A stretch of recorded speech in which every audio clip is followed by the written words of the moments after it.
HDFC net banking ஆப்ல நீங்க statement download பண்ணுவீங்க. அப்படி டவுன்லோட் பண்றப்ப அந்த பிடிஎஃப் ஃபைலுக்கு பார்த்தீங்கன்னா பாஸ்வேர்ட் கேட்டிருப்பாங்க. அது என்ன பாஸ்வேர்ட் அப்படின்றத இந்த வீடியோல பார்க்க போறோம். வீடியோ ஃபுல்லா பார்த்தீங்கன்னா கம்ப்ளீட் டீடைல்ஸ் நீங்க தெரிஞ்சுக்கலாம்.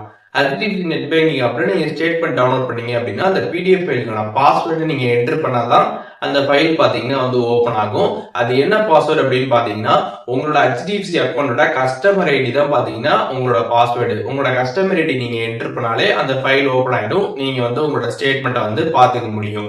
இப்போ இந்த கஸ்டமர் ஐடி உங்களுக்கு தெரியல, அதை நான் பார்க்கணும் அப்படின்னு நினைச்சீங்க அப்படின்னா அதை ஈஸியா பார்த்தீங்கன்னா உங்களோட நெட் பேங்கிங் ஆப்லேயே பார்த்தீங்கன்னா நீங்க பார்த்துக்க முடியும். உங்களோட HDFC net banking app open பண்ணிடுங்க. சைட்ல ப்ரொஃபைல் ஆப்ஷன் இருக்கும்.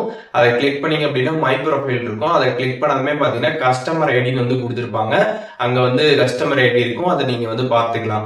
அதை நீங்க உங்களோட அந்த பிடிஎஃப் ஃபைல பாஸ்வேர்டு கேட்கிறப்ப அதை அப்படியே பார்த்து என்டர் பண்ணாலே போதும். உங்களுக்கு அந்த ஃபைல் ஓபன் ஆயிடும். நீங்க பார்த்துக்க முடியும். ஸோ இப்போ இந்த வீடியோ மூலியமாக HDFCல நம்ம ஸ்டேட்மெண்ட் டவுன்லோட் பண்ணோம்னா அதுக்கு என்ன பாஸ்வேர்டு அப்படின்றத இந்த வீடியோ மூலியமாக தெரிஞ்சிருப்பீங்க. இதுல டவுட் இருந்துச்சுன்னா கண்டிப்பா கமெண்ட்ஸ்ல மென்ஷன் பண்ணுங்க. நான் எல்லாருக்குமே ரிப்ளை பண்றேன்.